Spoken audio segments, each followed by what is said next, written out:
varsity lines. When I played 652 games in the National Hockey League, playing defense, it was pretty simple to understand that every team in the National Hockey League forechecked one way. Two guys came hard. First guy's responsibility was hitting creamy on the boards, and that intimidation was a big factor, not only through the course of 82 games, but also exhibition and playoffs. The second person came in and retrieved the puck. So as a defenseman, I knew exactly what the forecheck system was going to be, and it was very intimidating, and the attrition through 82 games and also in the playoffs was very, very demanding. Not until 1991, when Bob Gainey took over as coach of the Minnesota North Stars, he came in with a very new approach to a forechecking system, which was called a trap, or a 1-2-2 forecheck. This forechecking system was kind of nice for me as a defenseman because I wasn't getting creamed like a bug in a windshield every shift. However, it did have an awful lot of frustrating components into it because back then there was a use of center ice. And with the use of center ice, it reduced the size of the zone, and it was very enticing to make a quick pass that immediately got shut down, or we were forced to pass through two players or two sticks to open wide lane. That created poor turnovers in a very, very dangerous mid-lane corridor.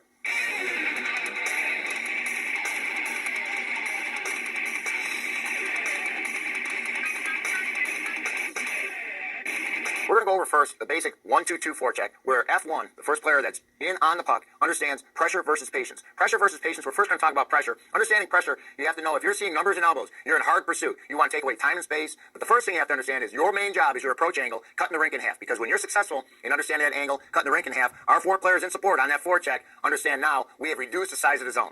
To cut that rink in half, you're not chasing the vapor trail of that player going back for the puck. You're heading to the near post. So when we have F1 on a dump puck, and the defenseman recovers a dump puck, F1's responsibility is to head to the near post to prevent refuge from going behind that. And when he is done, he's eliminated eventually this whole weak side of the rink. So F1 is very important on his approach angle. The next component is our second layer. Our second layer are the next two forwards over the blue line. What we do is we want to make certain that they eliminate easy access for a wraparound. When they approach, they maintain a wide pursuit, and just our presence alone will eliminate a very simple hard wrap or a short side wrap, keeping the puck on the boards, so that we have the opportunity to have a five-man unit converge, collapse in our offensive zone for containment on the forecheck. So it's very important. One works for two, level two works for level three, and once we get five-man unit inside the offensive zone on the forecheck, now we can implement how we're going to open the gate and close the gate. The terminology that I use is an aggressive defender. An aggressive defender, you can never go straight at a player because he has the option of either going to the right or to the left.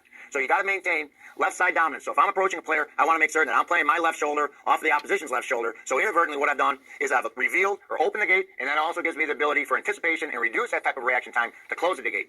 Understand an aggressive defender and open the gate and close the gate, exact same terminology. You'll hear it a lot during the course of our practice and our training session. But as we approach here on F1 inside out angle, we want to make certain that we expose and we move F2 into this position right here. F2 becomes the second layer with the assistance also of F3. And F3 will move here, and we're using the top of the circles for an easy read. Once I have this situation set up, it allows our defensemen to have a five-man unit to control the zone. So now we have numerical equality, 5-on-5. What we've done is we've opened up this strong side wing for an easy out. It's a simple play for most defensemen. It's very enticing, and the gate or the exposure is that strong side wing. Once that pass comes up to the strong side wing, that's when we'll close the gate on our anticipation with F2. He moves down and converges. When he moves down and converges, it's a basic contact sequence. It's stick on puck, and then you follow through and eliminate or seal or make contact with that hit. So it's stick, hands, elbow, and shoulders. So that player is eliminated and sealed, and then we allow our supporting players for puck recovery. Very important that they understand stick on the ice, stick on puck contact, then we follow through on the engagement of the hit. This F3 in our second layer. Second layer is responsible for the mid-lane corridor, or more times than not, it's a center sweeping through the middle from an underneath position. So the opposition center in a support, this is his responsibility, or read, being our F3, will be on a D-side position and make certain that he has at least a stick length gap on a D-side position at center. And as we see, we have an easy option shutdown, and we're creating turnovers from either the top of the circles onto the goal line just by this passive exposure to the strong side wing pass. That's a basic forecheck of the 1-2-2. Okay, so on our forecheck, here we have it. Hold it right there. We've got our five-man unit, contain the zone. The most important thing when we're forechecking is, what we're doing is, we're going to open the gate and we're going to close the gate by cutting the rink in half. And when we start out, it's very important. This first guy understands how he pursues. He makes a determination if he's going to pursue with pressure or he's going to pursue with patience. When you're facing numbers and elbows, that's pressure. So you have constant pressure on that first guy. In this scenario, the player had the puck. Everybody's facing up. He's got more of a patience attack and approach. And what happens is our second layer, our wing here, and our wing here on the strong side, our second layer, and our D, which becomes a third layer. So what we're doing is we're identifying where the speed of the attack is. Not necessarily the puck, but where the speed of attack is. And right now we're moving slow, but once we start generating some speed in a game-like situation, we'll know exactly how we're going to read through numbers, ice awareness, and how we're going to mark all three lanes to slow and contain and force recoveries and turnovers. So right now we're going to move it forward. When you start on initial trap, when it first started with Bob Gainey in when he was with the Minnesota North Stars, they exposed and allowed this easy pass. Strong side wing, easy pass. Everything is cut in half. So what they've done is open up an opportunity on the strong side wing. Our second layer here will move to the middle. So inadvertently, what we've done here is we've cut the rink in half. This bar positional play over forecheckers, knowing darn well that the weak side lane is open, but to get that, they're going to have to pass through 2 sticks. Our second layer on the weak side, and also our initial F1 on the forecheck. So what we've done, we've enticed an easy pass. So the gate gets open, easy pass goes to strong side wing, and then he moves down and collapses and closes, backside pressure, and there's our turnover. So determination whether the turnover is at the face-off dots, the blue line, the red line. We don't necessarily need a turnover inside the zone as long as we recover the puck. Even a dump in is a turnover. It's a successful forecheck to us. So let's back out. Let's do it one more time. So now we're going to move it in full speed. Full speed. We're going to expose strong side wing. We're going to expose strong side wing on a breakout. Let's make certain that's available. Don't overskate that wing, Eric. When the pass is made, then you step up and close. Strong side wing, backside pressure, and if you see it there, everything is perfect. So we have numerical advantage. We've cut the rink in half. Yes, we understand that we've exposed the weak side wing on the breakout, but if you watch and you watch it again, the way that we left it open, shut it down, backside pressure on our first forechecker, but more importantly, in our forechecking system, our weak side forward in the second layer is very important. He marked the speed of the breakout, and he picked up the mid lane. So let's do it one more time. Let's start from the beginning. Same thing. We're going to do it with speed. Expose strong side wing, shut it down.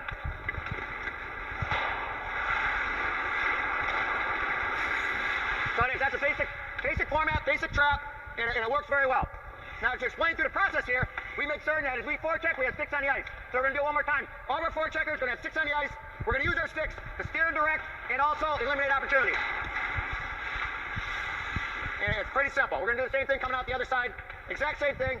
Now we forecheck, it doesn't matter in this scenario, it's our center iceman. Whoever's the first one that maintains pressure in the offensive zone, he decides he's going to be F1, and then we read and react, we communicate who's going to be our second layer, and everybody responds.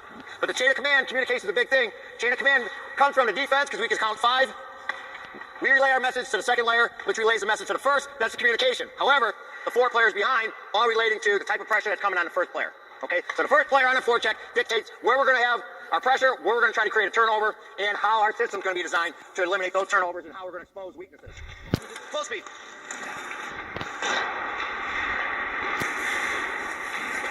Excellent. Excellent, excellent, excellent. That's very simple. Very simple. When you expose strong side wing, it's probably the easiest pass. But when you watch, we gain access to the offensive zone. Our second layer will take away the wide wings to prevent any easy exit being the wraparound. So what they're doing is they'll come inside the zone, outside on the wall, making certain that their wraparound's not available, and then they'll step inside once we have closure or a 5-man unit inside the offensive zone to expose the wing. So when they come in on the second layer, they're eliminating and not overskating the posted wings. And we're going to do it one more time with speed. Come on up here, D. So we have full control. You all set? Same thing.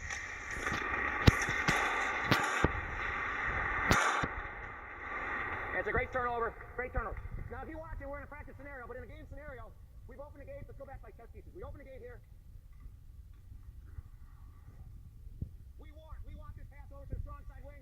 We watch our second layer. He makes certain that he's got D-side positioning. D-side positioning. If you have a line, he's making certain that he makes certain that nobody's behind him because we don't want to have to recover for bad miscues or mental mistakes. So he makes that available. We're all there. The pass comes up. He comes down. He makes closure. Now, the way we play closure, when we close our gates, it's a contact sequence. Stick, hands, elbow, body. Okay, we're not playing puck. We're making certain we're making contact. So contact sequence, stick, hands, elbow, body. Now all of a sudden, we make contact, we seal, then everybody else can pick up loose pucks, and that player's been eliminated, and we don't have to sort through numbers. Okay, puck out, we're gonna go D to D. So F1's gonna forecheck. He's gonna go D to D. He's gonna make a wide sweep. We're gonna force that weak side D that has puck to step up, and he's gonna take that second D to D away. So you're gonna go D to D. We're gonna sweep, and then express the pressure from behind. Huh? We'll go through slow.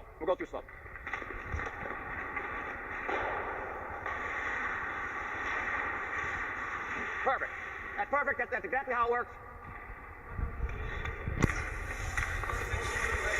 That D to D is the same thing on any kind of neutral zone regroup, in that when that first forechecker comes in, it's very important that he understands his angles to eliminate that back pass. So you take one side away, they go partner to partner, now you sweep in this way to eliminate that pass. Now what we've done is we can mark up 4-on-4 because with the proper angle of our first forechecker, we eliminate that pass coming back. So it's very important we understand our angles, we understand our stick control, how we're going to steer and direct on that first pass. And it's also not only behind the goal line, but anywhere here through on a DD regroup. As we move further into